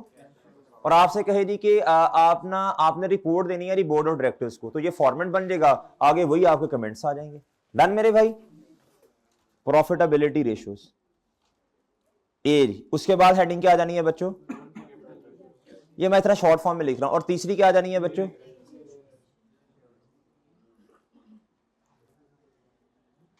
ओके सर, डन बच्चों। ये अब जरा बात तवज्जो से सुनिएगा बच्चों। 3 रेशोज ऐसी हैं जो अभी ना छोटी छोटी सी रेशो ना टाइम्स वाली हैं। कौन सी हैं वो मैंने आपको जरा पढ़ानी है जी। मेरे मासूम दोस्तों इधर आइएगा जरा। ये वर्किंग कैपिटल की टर्नओवर रेशियोज हमने पढ़ी थी, वर्किंग कैपिटल रेशियोज पढ़ी थी, याद है आपको? कौन से वाली वाला? ये इसका जो जवाब आता था ना वो नंबर ऑफ डेज में आता था। किस में आता था बच्चों? अगर आपको कह दे इन्हीं रेशियोज का जवाब टाइम्स में निकाल लें, किस में निकालें बच्चों? आप पहले मतलब समझिएगा, पहले मतलब समझिएगा, पहले मतलब समझिएगा मेरे भाई। टाइम्स का मतलब ये होता है जी, डेटर्स एक साल में कितने टाइम्स आपको पैसे दे रहे हैं। सही है बच्चों? डेटर्स एक साल में, टाइम का मतलब ये है 6 टाइम्स 7 टाइम्स। अगर ये हमने MCQs भी किए थे रेशो में, जिन्होंने किए थे उनको पता है। लिखा हुआ था जी कि डेटर्स आर कन्वर्टेड 12 टाइम्स। इसका मतलब था डेटर साल में 12 दफा पैसे दे रहे हैं, हर महीने की एक पेमेंट। अगर क्वेश्चन में लिखा हो debtors are converted into 6 times, सही है बच्चों, तो इसका मतलब है डेटर एक साल में 6 दफा पैसे दे रहे हैं। और अगर लिखा हो debtors are converted into the cash into 2 times, इसका मतलब है डेटर 6 महीने के बाद पैसे दे रहे हैं। टाइम समझ आया? टाइम वाली रेशियो का कॉन्सेप्ट समझ आया? अच्छा, अगली बात मेरे चांद, अगली बात इसी तरह क्रेडिटर्स के बारे में सोचो। किसके बारे में सोचो? Creditors are converted into 12 times in cash. इसका मतलब बताओ। डेटर जो है ना वो सॉरी हम जो पेमेंट क्रेडिटर्स को कर रहे हैं वो एक साल में 12 दफा कर रहे हैं। डन मेरे भाई, हर महीने की एक पेमेंट। अगर लिखा हो 6 टाइम्स, इसका मतलब है जी हम दो दफा पेमेंट कर रहे हैं। 6 टाइम्स का मतलब है 2 महीने बाद पेमेंट कर रहे हैं। बात समझ आती है? इन्वेंट्री की रेशो टाइम्स में आने का मतलब समझा दें। हम इन्वेंट्री जो है बच्चों कितनी दफा जो है वो लेके आ रहे हैं अपने बिजनेस में। ओके मेरे भाई, ये बात समझे हैं? बात समझे हैं? एक तो इसको सोचने का ये तरीका, दूसरा तरीका क्या? अच्छा, फॉर्मूला इसका खुद बन जाएगा, फॉर्मूला खुद बन जाएगा। किस तरह? अगर आपके पास सेल्स हैं, क्या है बच्चों? Credit sales. आपने डिवाइड कर देना है किसके साथ? इधर देखो, ये मेरी बात सुनो, मेरी बात सुनो, इधर देखो। अगर मैं इनको काट दूं, इनको, ये नहीं है फॉर एग्जांपल, ये नहीं है, ये नहीं है, और इस फॉर्मूला को उल्टा दूं तो रेशो टाइम में आ जाएगी, टाइम्स में आ जाएगी ना। जुगाड़ बताऊं? जुगाड़ टाइम्स में आएगी। ऊपर वाला ज्यादा होगा और नीचे वाला कम होगा तो टाइम्स में आएगी ना। इतने टाइम्स सेल्स हैं बच्चों 5,000 रुपए की, कितने की? डेटर्स हैं 1,000 के। तो मुझे बताएं ऊपर किसको रखेंगे कि जवाब टाइम्स में आए? ज्यादा वाली अमाउंट को ऊपर रखेंगे ना। ये जुगाड़ है। क्या है बच्चों? अगर कभी भूल जाए, लेकिन असल तरीका क्या है? सेल्स, ये डेटर्स ने कितनी दफा कन्वर्ट होना है इनटू कैश, ऊपर सेल्स, इस फॉर्मूला को उल्टा दो, ये काट दो, ये काट दो। ये फॉर्मूला बनेगा मेरे भाई credit sale divided by average debtors. ये फॉर्मूला बनेगा, परचेजेस ज्यादा होती है ना भाई परचेजेस ज्यादा होती हैं ना, डेटर क्रेडिटर्स कम होंगे, परचेजेस ऊपर डेटर्स नीचे, मेरे भाई कॉस्ट ऑफ सेल ऊपर और एवरेज इन्वेंट्री नीचे। डन, ये काट देना है। अगर कभी भूल जाए तो याद रखना। अच्छा ज्यादा जो पेपर में आती है ना वो ये आती है, ये ज्यादा आती हैं, लेकिन कंफ्यूज करने के लिए अगर कभी कह दे टाइम्स में रेशो निकाल लें तो भैया मतलब ये होगा, आपने कहना जी अपना सही वाला फॉर्मूला याद करना है। आपने कहना एवरेज डेटर डिवाइडेड बाय, बोलो एवरेज डेटर, फिर आएगी number of days. Number of days में ना कहीं इसके ऊपर ले लेना, जवाब ही नहीं आना। एक दफा कैलकुलेटर करो, कैलकुलेट करो जरा, आपको तसल्ली हो जाए जरा। भाई इधर देखो, इधर है लिखो, इधर लिखो, इधर लिखो क्रेडिट सेल्स लिखो 10,000, क्रेडिट सेल लिखो 10,000, लिखो लिखो। और डेटर्स हैं डिवाइड करो 2,000 से, डिवाइड करो 2,000 से, 2,000 से मल्टीप्लाई बाय 365 दिन करो जरा, करो ना 365 दिन। वन अर्थ रख भाई, 18-25 जवाब आ सकता है कभी, इतने नंबर ऑफ डेज। भाई दुकान को बंद करो, ताला लगाओ, घर जाके सो जाओ। 6 साल का वेट करना पड़ेगा आपको डेटर से पैसे लेने के लिए, और सही है भैया 5-6 साल। तो कभी ना अक्ल का भी इस्तेमाल करते हैं, अगर कभी फॉर्मूला भूल जाए पेपर में तो ये अक्ल भी अल्लाह ने दी है, थोड़ा सा उसको भी इस्तेमाल करते हैं, भेजे को भी इस्तेमाल करते हैं मेरे भाई। इसलिए इस फॉर्मूला में तो आपको डेटर्स को ही ऊपर रखना पड़ेगा। डन मेरे भाई, सही है ना, आपको क्रेडिटर्स को ही ऊपर रखना पड़ेगा, आपको इन्वेंट्री को ही ऊपर रखना पड़ेगा। डन, कम वाली अमाउंट ऊपर होगी, ज्यादा वाली नीचे होगी। और अगर आपको टाइम्स में जवाब निकालना है, टाइम्स में, तो ज्यादा वाला ऊपर, कम वाला नीचे। ओके मेरे भाई, इसको उल्टा देंगे और नंबर ऑफ डेज से मल्टीप्लाई नहीं करेंगे तो मेरे चांद ही आपके पास जवाब आ जाएगा। अब आप इधर आओ भैया, इधर ले मेरे मासूम दोस्तों, ये हैं वर्किंग कैपिटल टर्नओवर रेशियोज। किस में? टाइम्स में। किस में मेरे भाई? ओके लें सर, डन डन मेरे भाई। जल्दी से ये बना लो, जल्दी करो, जल्दी, टाइम बड़ा शॉर्ट है, जल्दी से बनाओ, शाबाश। हाँ हाँ, वो पहले मैंने तो नहीं बनवाया, पिछली किताब अगर किसी की होगी जिसके पास बना होगा।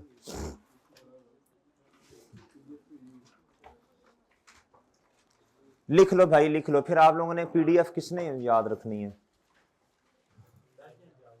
हैं? नहीं बैठना, नहीं बैठने से तो मसला हो रहा है, इस तरह सही है जी। इधर देखो मेरे भाई, इधर देखो, ये है ₹1000। क्या है बच्चों? ₹1000। इधर देखो, क्रेडिट सेल्स ₹1000 जी, नोटेड, इंशाल्लाह जवाब मिलेगा। ₹1000 एवरेज डेटर्स हैं ₹50 के मेरे भाई। 20 टाइम्स ये रेशियो आई। एक दफा सुनिएगा, इसका मतलब क्या है? Debtors are converted into cash 20 times in a year. Okay मेरे भाई, इसका मतलब क्या? 800 ऊपर वाला, नीचे वाला 60, 13.33 टाइम्स। इसका मतलब inventory into converted in sales 13.3 times in ना, यानी आप इन्वेंट्री मंगवाते हैं, आगे वो सेल हो जाती है इतनी दफा। मैं इसको याद करना, ये याद करने वाली बात है। क्रेडिटर टर्नओवर रेशियो मेरे भाई 15 टाइम्स। क्रेडिटर्स आर पेड, उनको पैसे देते हैं आप, कन्वर्टेड यानी इनटू कैश कितनी दफा? 15 दफा। चलो जल्दी करो, जल्दी जल्दी लिखो, जल्दी इनको।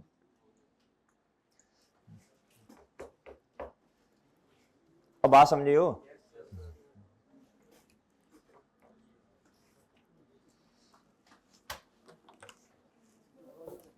जी जी, और भी करना है कुछ, छोटी छोटी बातें करनी है और ना। अभी लिमिटेशंस मैंने पढ़ानी है आपको ईपीएस की। असल में ना ये छोटी छोटी बातें होती हैं ना, ये असल में ना रह जाती हैं। फिर आज मैंने पूरा दिन इसी के लिए रखा हुआ था, वो कल सारी पेंडिंग बातें कल इंशाल्लाह। कल आपको इंशाल्लाह 7 बजे बुला लेना, फिर हम इधर ही हैं और आप भी इधर ही हैं। कल पोस्ट बैच की आखिरी क्लास है ना?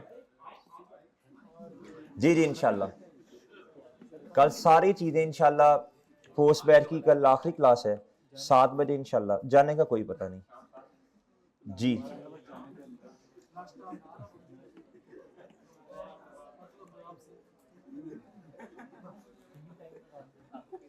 वो आपको इंशाल्लाह नाश्ता पप्पा करवाएंगे आपके।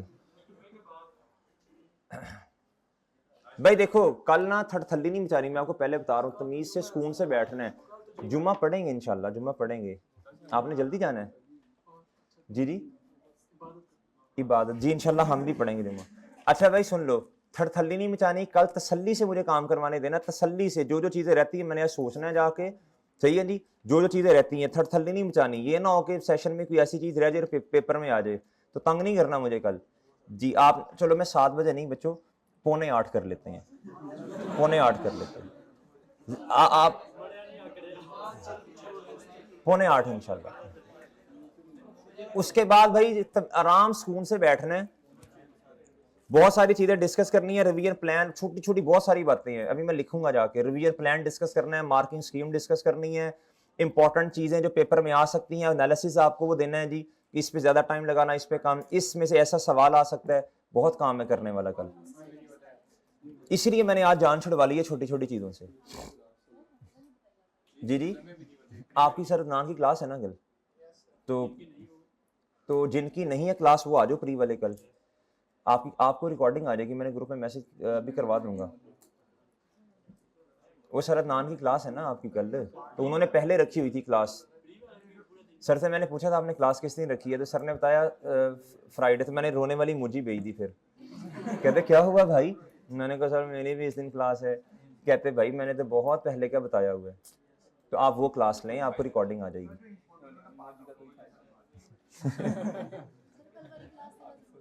जी जी, कल वाली क्लास लेना जरूरी है। नहीं, प्री वालों ने तो बहुत सारी बातें वैसी उनको नहीं, उनकी इनकी पेंडिंग है ना, आपको तो हो गई है।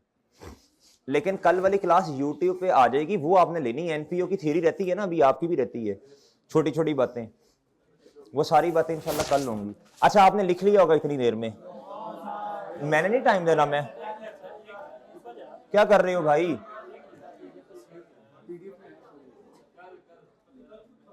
इंसान बनो, इंसान। ये नोट करो, कल कल सारी बातें कल नहीं होंगी। अगर मैं चाहता था 2-2 मिनट में करवा सकता था, ये भी रिपोर्ट भी और वो भी। मैंने सुकून से तसल्ली से, थड़थल्ली ना मचाओ जी। चलो भाई, नोट हो गया, शाबाश। मेरे भाई अब बात सुनिएगा जरा। अब आप ऐसे करें मेरे भाई, रेशियोज का ना एक क्वेश्चन है जी स्प्रिंग 2024 का, वो ओपन कर लें। अच्छा मेरी बात सुनना भाई, मेरी बात सुनना भाई, बात सुनना भाई, 1 मिनट बात सुनना भाई। गुड्डू 1 मिनट बात सुनो, गुड्डू बात सुनो, इधर देखो भाई। अगर तवज्जो से, अगर कभी फॉर्मूला में चीजें ना दी हों, अगर फॉर्मूला में चीजें ना दी हों, तो मेरे भाई फिर जुगाड़ जुगाड़ काम आ जाएगा इंशाल्लाह। क्या आ जाएगा? अब मेरी बात सुनो, इधर सुनो, इधर सुनो, बात सुनो मेरे भाई। आपको क्या चाहिए? इधर देखो, आपको ना टाइम्स में रेशो चाहिए। क्या चाहिए? टाइम्स में रेशो चाहिए। किस में चाहिए मेरे भाई? टाइम्स में रेशो। अब अगर डेटा मिसिंग है, क्या है? डेटा मिसिंग है, तो आप निकाल सकते हैं ना डेटा। इधर देखो, आपने दिमाग लगाना है। दिमाग क्या करना है बच्चों? दिमाग लगाना है। अब आपने इधर, इधर देखो, इधर देखो, इधर देखो। अब ये आपके पास फॉर्मूला है, क्या है बच्चों? ये है जी क्रेडिट परचेजेस। ये आपके पास नहीं है, तो ये कहां से आ जाएंगी? बताओ, शाबाश। वो इक्वेशन है ना, ओपनिंग प्लस। थोड़ा दिमाग चलेगा ना इंशाल्लाह, पर्चे में चलेगा ना भाई दिमाग। अच्छा, अब आओ इस अटेम्प्ट के सवाल पे, मतलब पिछली दफा वाला जो सवाल आया था। कर लो ओपन बच्चों रेशियोज को।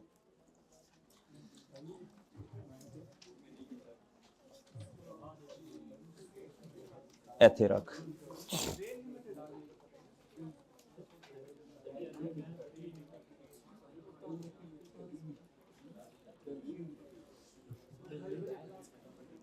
नहीं भाई, मैंने 2:45 का है, चुप हो जाओ, तंग ना करो।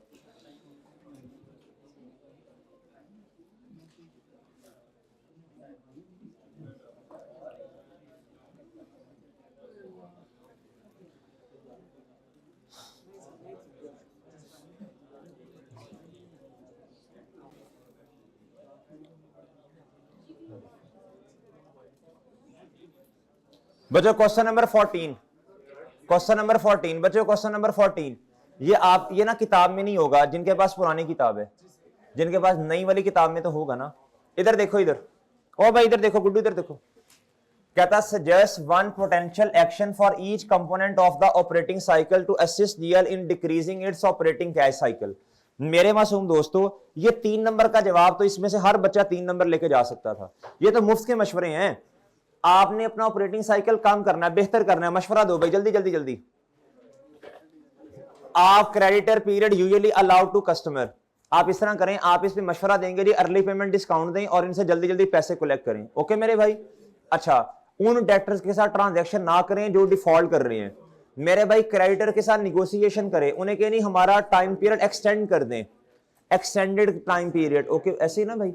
उसके बाद मेरे भाई इन्वेंट्री पे कंट्रोल रखें, ज्यादा होल्ड करके अपने पास ना रखें। 3 में से 3 नंबर आगे भाई, आगे कहता है नंबर ऑफ डेज कंप्यूट कर दें। क्या कर दें मेरे भाई?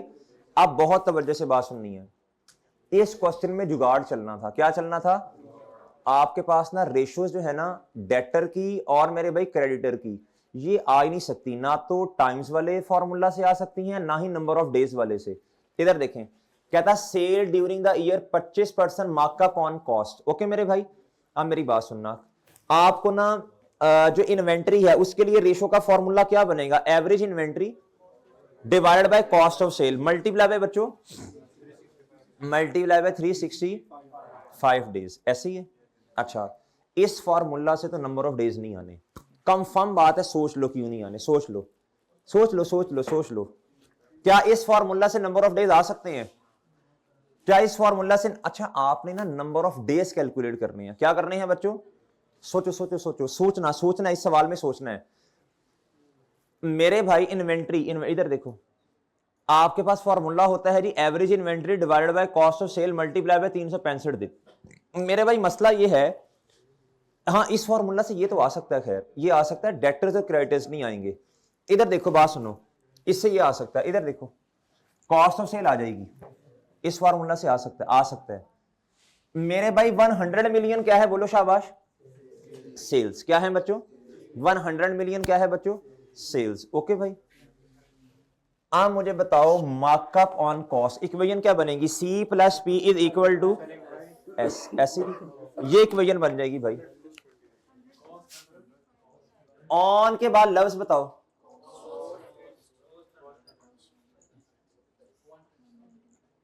सेल है 100 मिलियन, ये कितने पे पड़ी है? मल्टीप्लाई बाय 100, बताना जी। ₹80 मिलियन कितना बच्चों? ये कॉस्ट ऑफ सेल है। क्या है बच्चों? अब ये फॉर्मूला लगाओ इधर, एवरेज इन्वेंट्री वाला, नंबर ऑफ डेज आपने कैलकुलेट करने हैं। एवरेज इन्वेंट्री वाला फॉर्मूला बताओ जल्दी से भैया। एवरेज इन्वेंट्री आपके पास नहीं है, चलो जो है वो तो लिखो ना। कॉस्ट ऑफ सेल कितनी है? आपको ये पता है जी, क्विक एसेट और मेरे भाई जो करंट एसेट, उनमें जो डिफरेंस है वो क्यों आता है? इन्वेंट्री। क्या था? एवरेज करंट एसेट और एवरेज क्विक एसेट, इन दोनों में डिफरेंस कितने का है? 28 का। ये क्या है बच्चों जी? बता दें जल्दी से। वो आपने वो टेबल बनाना था ना, आपने कहना था जी डेटर के डेज क्या बच्चों? भाई कुछ समझ ना आए फॉर्मेट तो बना लेते हैं ना। क्रेडिटर के डेज, और इसके साथ ऐसे ताड़ करके आपने ब्रैकेट लगा देनी थी। और मेरे भाई किसके डेज जी? फॉर्मूला इधर लिख देना ना। अच्छा, वो नई किताब वालों के पास है, पुरानी वालों के पास नहीं है। अच्छा, वो उनको मैं सोल्यूशन दिखा दूंगा, वो तस्वीर ले लेंगे। अच्छा मेरे भाई ये कितना आ जाएगा? 127 पॉइंट। तो ये मशवरा यही देना बनता है कि भाई इतना स्टॉक क्यों आपने होल्ड करके रखा हुआ है इतने दिनों का? पागल हो आप? ये बहरहाल आपने नहीं कहना। अच्छा अब मेरी बात सुनो, अगली बात सुनो, अगली बात सुनो, अगली बात सुनो। अब आपने नंबर ऑफ डेज निकालने हैं किसके? बोलो शाबाश। अब आपने नंबर ऑफ डेज निकालने हैं किसके? मेरे भाई अब सुनना बात, गौर से बात सुनना, गौर से मेरे भाई। नंबर ऑफ डेज जब आपने डेटर्स के निकालने हैं तो फॉर्मूला बताओ शाबाश, जल्दी बोलो जल्दी। यार ये डस्टर किधर है जी? नंबर ऑफ डेज आपने किसके निकालने हैं बच्चों? फॉर्मूला बताओ भाई। Average debtors, average average debtors. क्या आपके पास एवरेज डेटर्स हैं मेरे भाई? आपके पास क्रेडिट सेल्स हैं मल्टीप्लाई बाय 365 दिन, ये नहीं है बच्चों। कोई तरीका है आपके पास ये निकालने का जी? इधर देखो, इधर देखो, इधर इधर देखो मेरे मासूम दोस्तों, ये क्या लिखा है इधर देखो। कहता जी creditor period usually allowed to customers 30 दिन। बच्चे पता क्या करेंगे? इधर ला के लिख देंगे 30 दिन। ओए गोंगलू हो, ये तो उसने कहा है ये तो उसने कहा यूजुअली इतना देते हैं। अगर उसने खुद ही ये गिवन किया तो आपको किस लिए पेपर में बुलाया फिर? मेरी बात समझ रही हो आप? और बात समझ रही हो ना? अच्छा, अब तवज्जो से बात सुननी है। अब मेरे मासूम दोस्तों, आपने क्या करना है, इस फॉर्मूला से तो ये नहीं आएगा, ये एवरेज डेटर्स नहीं है ना। इधर कोई और फॉर्मूला है? कोई और फॉर्मूला? टाइम्स वाला फॉर्मूला है? इधर देखें, नंबर ऑफ टाइम्स देखते हैं, नहीं लगेगा तो जुगाड़, मैं एंड पे आपको जुगाड़ भी बताऊंगा। इधर देखो, वो सोल्यूशन में वैसे ही किया हुआ है हमने। इधर देखना, इधर नंबर ऑफ टाइम्स वाला फॉर्मूला क्या है बोले? ये टाइम्स आ जाएगी credit sale divided by average debtors. बताएं जी, ये एवरेज डेटर इधर चले जाएंगे, एवरेज डेटर इधर चले जाएंगे ना जी। क्रेडिट सेल्स कितनी है जी? रुपीस। और टाइम्स में ये रेशो कितनी है बोलो? टाइम्स में ये रेशो कितनी है मेरे भाई? रिसीवेबल टर्नओवर 7 जी, 7 टाइम्स जी। जवाब बताना जरा। 14.28 ये एवरेज डेटर्स हैं। इधर पुट करो 14 ये और ये, बताओ कितने नंबर ऑफ डेज आते हैं? ये 14.28 divided by credit sale multiply by 365 दिन, 52 पॉइंट आ जाएंगे भैया। अब आपको इसका सहारा लेके ये करना पड़ना था। एक दफा कैलकुलेटर पकड़े, एक दफा कैलकुलेटर दिखाओ।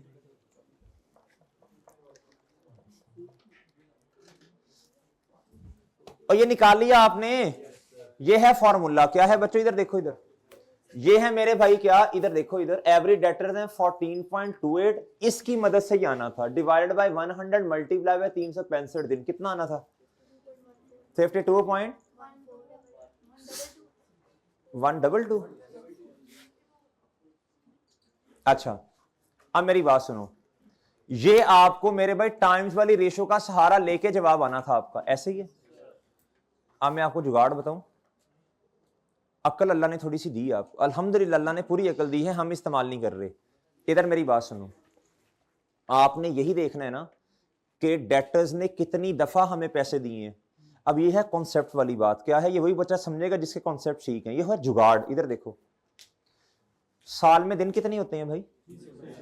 तो डेटर आपको कितनी दफा पैसे दे रहे हैं? 7 दफा। तो कितने इंटरवल के बाद, कितने वक्फे के बाद पैसे दे रहे होंगे? करके देखो जरा। 365 दिन डिवाइडेड बाय 7, ये सोल्यूशन हमने इस तरह की है। ये ओके ओके फॉर्मूले और बात समझ गए हो? ये थोड़ा सा इस बेजे को इस्तेमाल करो। ये सोल्यूशन किताब में हमने इस तरह नोट किया हुआ है। वैसे इस फॉर्मूला से आना था, ये वैसे इस फॉर्मूला से आना था, हमने इस तरह किया हुआ है। डन मेरे भाई? अब आप आओ मेरे भाई, इधर देखो। अब मेरे चांद इधर आओ। अब आप इधर आओ, इधर आओ, इधर आओ। अब आप आओ क्रेडिटर नंबर ऑफ डेज। अब आपको ये पता, इधर देखो, इधर इधर देखो भाई, इधर देखो, गौर से देखो। ये पेएबल टर्नओवर का 9 टाइम, इसका मतलब समझाओ क्या है? डेटर एक साल में कितनी दफा पैसे देते हैं? तो एक साल में दिन कितने हैं? 365। अगर उन्होंने 9 दफा पैसे दिए तो कितने कितने वक्फे के बाद पैसे दिए होंगे? 365 दिन डिवाइडेड बाय कितना आया भाई? 40.55। हेलो भाई, थोड़ा सोचा करो चीजों को। क्या किया करो? ये ऐसे जवाब आ जाना था अगर, लेकिन इसका एक्चुअल फॉर्मूला क्या था वो भी सुन लो। अब मैं ये बताने लगा हूं आपको। एक्चुअल फॉर्मूला इसका था मेरे भाई, ये तो जुगाड़ है ना वो भाई, कभी कभी आपको एक्चुअल फॉर्मूला भी लगाना पड़ सकता है। एक्चुअल फॉर्मूला मेरे चांद इसका है एवरेज क्रेडिटर्स डिवाइडेड बाय, बोलो शाबाश, divided by credit multiply by 365 दिन। ओके मेरे भाई, ऐसे ही है ना सर? अच्छा, क्या आपके पास ये है बच्चों? ये नहीं है, ये नहीं है ना मेरे भाई। क्रेडिट परचेजेस हैं आपके पास? क्रेडिट परचेजेस हैं आपके पास? किधर है पढ़ी, बताएं शाबाश। आपके पास क्रेडिट परचेजेस नहीं है, नहीं है ना भाई। अब टाइम वाले फॉर्मूला पे आओ, टाइम वाले फॉर्मूला पे आओ। 9 टाइम्स आपने इधर ऊपर का लिखना था, क्रेडिट पर डिवाइडेड बाय, ओके मेरे। आपके पास ये भी नहीं है, ये भी नहीं है, तो जुगाड़ ही चलना था फिर ये। ओके मेरे भाई, कॉस्ट ऑफ सेल लिख लें, कॉस्ट ऑफ सेल लिख लें, कॉस्ट ऑफ सेल लिख लें, फिर एज्यूम कर लें, एज्यूम कर लो बच्चों, इधर फिर एज्यूम करो कॉस्ट ऑफ सेल इसके बराबर है, एज्यूम कर लो, नीचे असम्पशन ले लेनी थी, ठीक है मेरे भाई, और सही है। चलें अब आप इसका सोल्यूशन ना इधर से पिक ले लें सोल्यूशन की।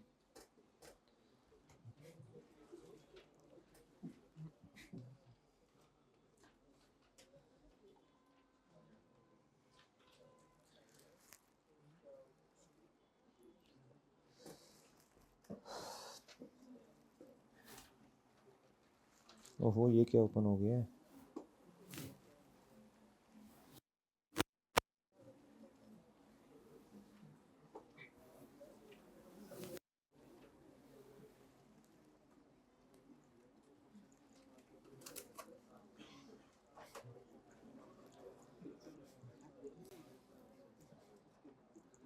भाई ये लो, ये इसकी तस्वीर ले लो, ये तस्वीर ले लो भाई, तस्वीर ले लो इस सवाल की।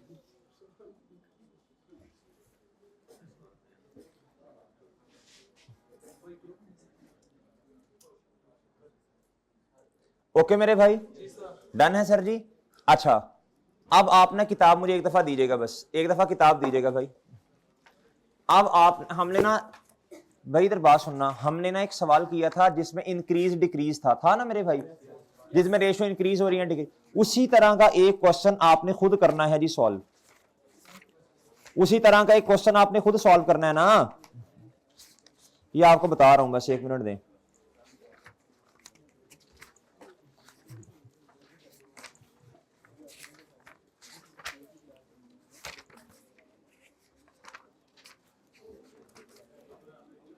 बच्चों आप पास ICAP question bank question number 5 आपने खुद सॉल्व करना है जी। ICAP question bank question number 5, ये पुरानी किताब में पेज नहीं नहीं में पेज नंबर 854 पे होगा, पुरानी वाली पे बताओ भाई देख के। ICAP question bank question number 5 ना 850 पे है जी पुरानी वाली किताब में, ये आपने खुद सॉल्व करना है, बिल्कुल इंक्रीज डिक्रीज वाला फॉर्मेट है जी।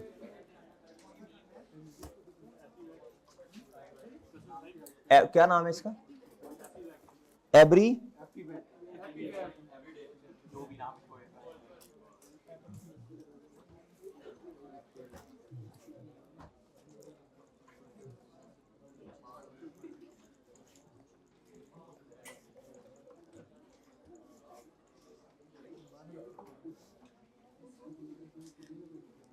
बच्चों जल्दी से ईपीएस का चैप्टर निकाल लें भाई, चुप जी, जल्दी से ईपीएस का चैप्टर निकाल लें, जल्दी से ईपीएस का चैप्टर निकाल लें, तंग ना करो, तंग ना करो, जल्दी से ईपीएस का चैप्टर निकालें, लिमिटेशंस पढ़नी है।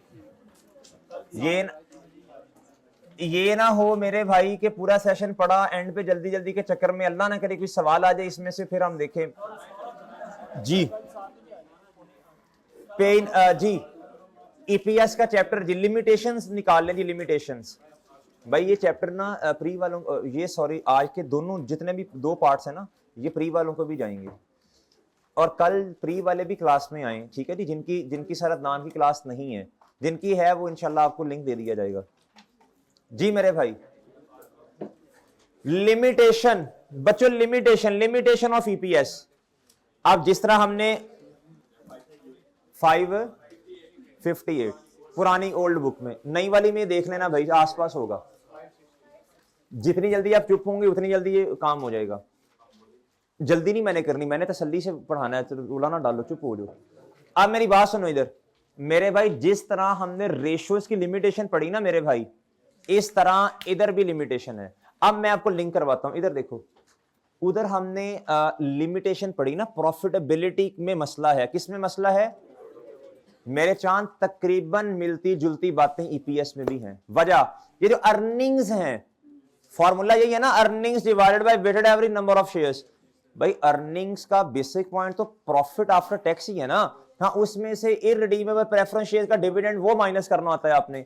अब मेरी बात बहुत तवज्जो से सुनिएगा, अगर आपको बातें याद है ना रेशियोज वाली, तो भैया इधर ही तकरीबन वही अप्लाई होनी है। अब सुनिए बात गौर से मेरे भाई, जिस कंपनी की अकाउंटिंग पॉलिसी जो है वो है, बोलो शाबाश, रीवैल्यूएशन मॉडल वाली। या इस तरह कर लो, या इस तरह कर लो, जिस कंपनी की पॉलिसी है बच्चों fair value model investment property में, भैया और प्राइसेस इंक्रीज हो रही हैं, फेयर वैल्यू गेन होगा, तो वो तो उनकी तो अर्निंग ज्यादा है, ऊपर वाला ज्यादा तो अर्निंग पर शेयर ज्यादा। और बात समझ रहे हो, और बात समझ रहे हो ना। दूसरी बात मेरे भाई, आज हम ना सुनना अर्निंग पर शेयर हमने डिसीजन करना है फ्यूचर का, लेकिन नंबर कौन सा इस्तेमाल कर रहे हैं, हिस्टोरिक प्रॉफिट पुराने वाला। तो भाई बात कर रहे हो डिसीजन मेकिंग के लिए, तो भैया फ्यूचर की बातें होनी चाहिए ना, प्रिडिक्शन, इतने से सेल बढ़ेगी, इतने से कम होगी, ये नए क्लाइंट्स आ रहे हैं, इन्फ्लेशन ये है। भाई बात समझ आई है या नहीं आई, भाई बात समझ आई है। अब मेरे भाई ये मसला है, क्या है बच्चों मसला, कहता not all entities use the same accounting policies, कहता सारी कंपनी जो है उनकी अकाउंटिंग पॉलिसी आगे मेरे भाई आपको बताइए। It is not possible to make meaningful comparison between the EPS of different, कड़ैम करना है इसे, क्या करना, कड़ैम। कहता EPS does not take into account inflation, so that growth in EPS over time might be, उधर भी हमने यही वाला पॉइंट पढ़ा था, अच्छा जी।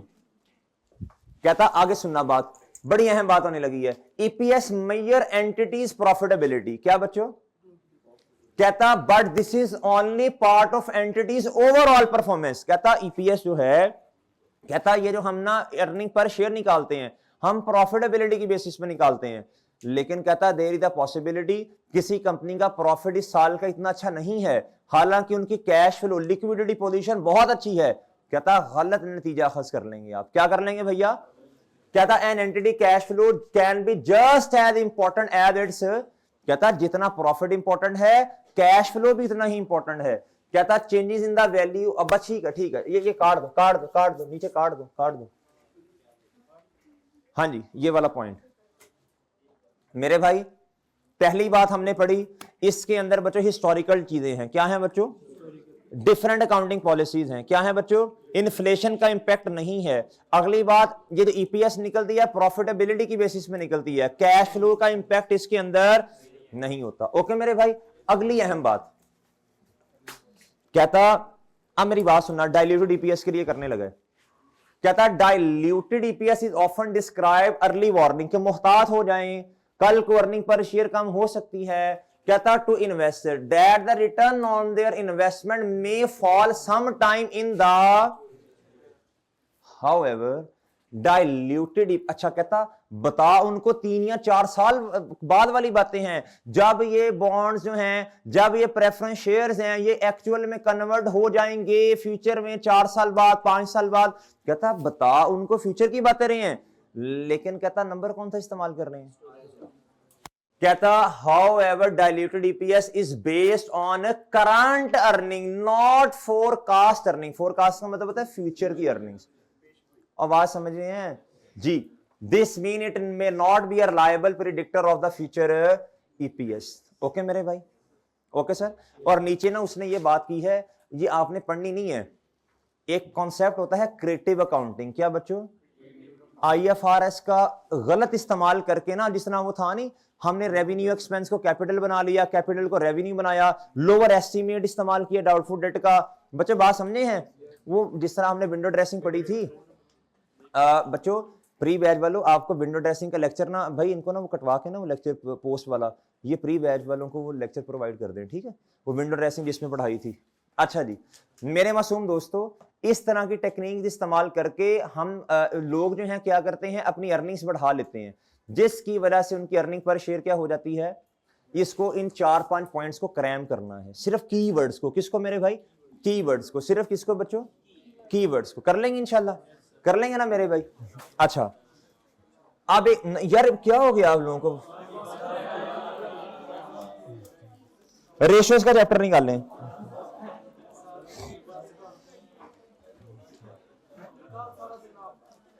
अच्छा चलो फिर एक बात सुनो, फिर एक बात सुनो ना, इसमें रहते हैं, एक छोटी सी बात बतानी है बस, नहीं चलो कोई नहीं, फिर यही पढ़ते हैं।